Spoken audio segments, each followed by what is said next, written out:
नमस्कार, मैं मनीष आप सभी के बीच में एक बार फिर से हूँ और आज का विषय यह है कि आप अक्सर देखते हैं कि सरकार कुछ अपराधी प्रवृत्ति के पदाधिकारी, अधिकारियों एवं कर्मचारियों पे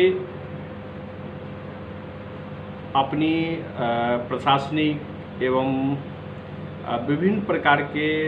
जो उनके कर्तव्य होते हैं उसमें लापरवाहियों के लिए उनको निलंबित करती है और बहुत सारे सज़ा का प्रावधान भी होता है। लेकिन संविधान का यह कैसा स्वरूप है या प्रशासनिक एक कैसा खेल है जिसको समझने के लिए मैं आज या आपको के साथ कुछ विचार को शेयर करने के लिए आया हूँ कि एक अभी आप देख रहे हैं कि वैशाली ज़िले में कार्यपालक पदाधिकारी जो हाजीपुर नगर परिषद के थे 2015-16 में भी हिमानी कुछ करके हैं वो जेल गई। वर्तमान में जो अभी थे उनको भी ईडी ने उठाया और ले करके गए और लगातार सुर्खियों में हैं, कई जगहों पे रहे और लोग गिरफ्तार हो रहे हैं। वहीं पुलिसिंग सिस्टम में देखेंगे बालू माफियाओं के साथ साठ-गांठ में कई अधिकारियों का नाम आ रहा है जिसमें पुलिस पदाधिकारी ज़्यादा हैं और उनको निलंबित करने की प्रक्रिया चल रही है। और इन प्रक्रियाओं में आप समझने का प्रयास करिए कि आखिर इसमें आम आदमी कहाँ पिसता है। देखिए, बेईमानी हुई, नगर परिषद ने हंगामा किया, नगर परिषद के विपक्ष के लोगों ने हंगामा किया, अधिकारी सस्पेंड हो गए, लेकिन नगर परिषद के वो जो सदस्य थे जिनके साथ मिलकर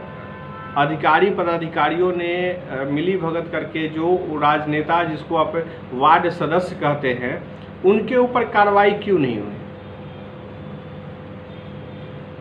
अधिकारियों का काम जिस प्रकार से होता है और बगैर मिली भगत के यह संभव ही नहीं है कि कार्यपालक पदाधिकारी कोई बेईमानी कर ले और सरकार के रेवेन्यू के साथ एक मजाक करे। वहीं पुलिसिंग व्यवस्था में देखेंगे कि आप देख रहे होंगे कि पंकज रावत का नाम आ रहा है जो वैशाली जिले में हाजीपुर के अनुमंडल अधिकारी थे, अनुमंडल पुलिस अधिकारी थे एवं बहुत सारे अधिकारियों का नाम आ रहा है। मैं एक चीज़ और आज आपको फिर से स्पष्ट कर देता हूं कि मैं जो वीडियो बनाता हूं उसका क्षेत्र, क्योंकि मैं वैशाली से हूं तो एक एग्जाम्पल सेट करने के लिए मैं यहां का उदाहरण लेता हूं ताकि इजी तरीके से मैं आपको समझा सकूं। लेकिन जो भी मेरा वीडियो होता है वो राष्ट्रीय स्तर का होता है और उसको उसी परिप्रेक्ष्य में देखें जिस परिप्रेक्ष्य में आपके यहाँ की पुलिसिंग सिस्टम या अधिकारी पदाधिकारी करते हैं। कमोबेश बिहार या भारत में जो प्रशासनिक अधिकारी का जो सिस्टम है वो यथावत ही चलता है। अब यह बात समझने की ज़रूरत है कि पंकज रावत जो एसडीपीओ थे यहाँ पे अनुमंडल पुलिस अधिकारी, उन्होंने अपने रीजन में जिस भी केस के बारे में इंट्रोगेट किया होगा, जिस केस पे उन्होंने सहमति दी होगी, जिस केस पे उन्होंने कहा होगा कि ये केस झूठा है, तो आप समझ सकते हैं कि एक बेईमान अधिकारी पर के कारण उस समय हाजीपुर हो या जहाँ जहाँ वो पोस्टेड रहे होंगे उन सभी जगहों पे दलाली और पैसे के लेन देन के कारण उन्होंने कितनी नई जिंदगियों को, कितने साफ सुथरे समाज को, ऐसे लोगों को जिनका किसी भी प्रकार से राजनीतिक रूप से संबंध नहीं रहा होगा, वो लोग फंसे होंगे और जेल में होंगे या उनके ऊपर केस मुकदमे चल रहे होंगे। पंकज रावत पे जब सरकार भरोसा नहीं कर रही है तो सरकार यह स्पष्ट करे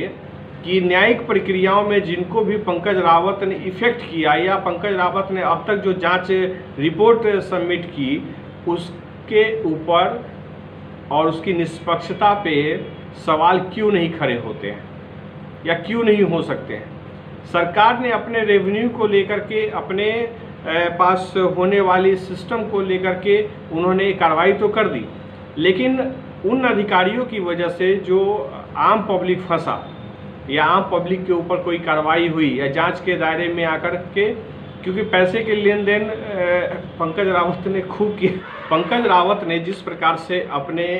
कार्यशैलियों से प्रभावित लोगों को किया, मैं खुद भी कई केसों में जानता हूं जहां पे पंकज रावत ने का निर्णय बहुत ही घटिया और बहुत ही घटिया क्या कहेंगे, असंवैधानिक था। लेकिन आज सैकड़ों लोग उसमें हैं जो लोग फंसे पड़े हैं और केस झेल रहे हैं।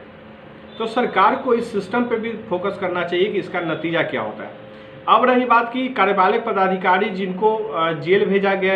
या अभी जस्ट दूसरे भी यहाँ से गिरफ्तार होकर के गए हैं, ऐसे पदाधिकारी जो आते हैं, कार्रवाई उन पे होती है, रेवेन्यू तो चला गया, लेकिन यह रेवेन्यू जो है वो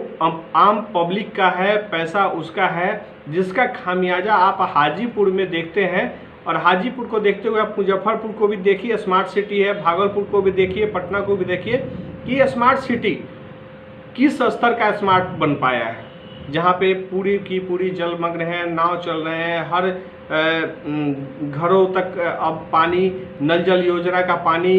इतना पानी हो चुका है कि अब घरों में पहुँच गया। और मोटा मोटी आप समझ लीजिए कि उत्तर बिहार पानी में ही आज के समय में है। चाहे मैं जहाँ बैठा हूँ उससे आप 2 कदम पूर्व पश्चिम चले जाएंगे, आपको समझ में आ जाएगा कि हम कहाँ पे हैं और किस स्तर पे हम काम कर पा रहे हैं और क्या सामाजिक स्ट्रक्चर है, अरबों खरबों का जो लेन देन होता है उसकी परिस्थिति क्या है। इन परिस्थितियों को समझते हुए मैं यह डिस्कशन करने आया था कि आखिर ये अधिकारी पदाधिकारी जो कुछ भी गलत करके चले जाते हैं, उस पर कोई जांच जो बैठती है, एक व्यक्ति पे बैठता है, वो कहानी खत्म हो जाती है। ना तो कोई जनप्रतिनिधि उसमें आता है, न ही कोई भी ऐसा पदाधिकारी अधिकारी आता है जो सिस्टम को खोखला किया, उसकी वजह से आम पब्लिक जो परेशान हुई, उसके प्रति जिम्मेवारी वाली जांच कभी नहीं होती है।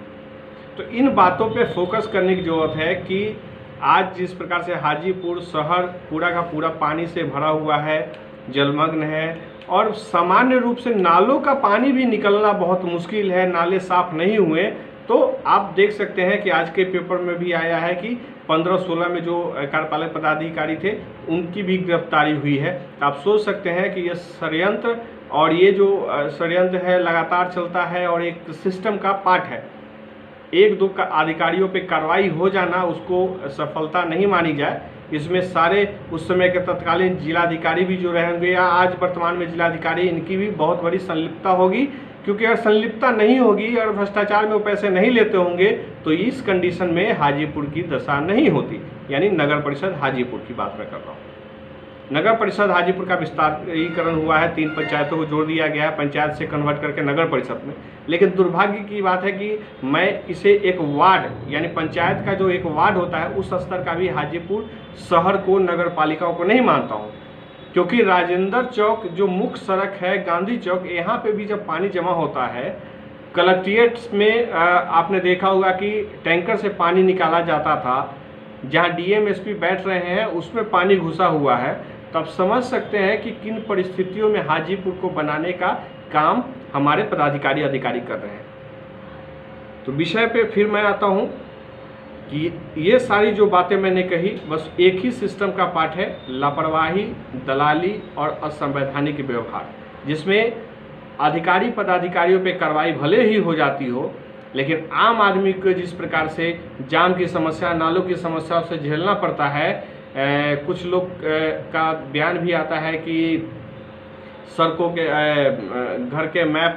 के नाम पर बहुत सारे अधिकारी पदाधिकारी ने पैसा खाया और बना दिया। तो अब शहर में देखेंगे कि हर मुख्य सड़कों पे अवैध कब्जा करके नगर परिषद ने, पुलिस ने पूरा रखा हुआ है। अवैध रूप से जहाँ तहाँ बिल्डिंगें बना दी गई हैं और आम पब्लिक का पैसा तो छोड़ दीजिए या घर बनने की बात, यहाँ तक कि सरकारी संस्थाओं के भी दुकान बना दिए गए हैं, नाले बना दिए गए हैं जो असंवैधानिक है, अवैध है और उस पर कोई भी फोकस नहीं है। तो बस इतना ही कि आप समझिए कि एक अधिकारी पदाधिकारी पे अगर सरकार भरोसा नहीं करती है तो उस सरकार को उनके कार्यकाल में किए गए सभी फैसलों की जांच पुनः करनी चाहिए और एक सुव्यवस्थित समाज की स्थापना में, एक लोकतांत्रिक समाज की स्थापना में महत्वपूर्ण भूमिका निभानी चाहिए। बहुत बहुत शुक्रिया, बहुत बहुत धन्यवाद।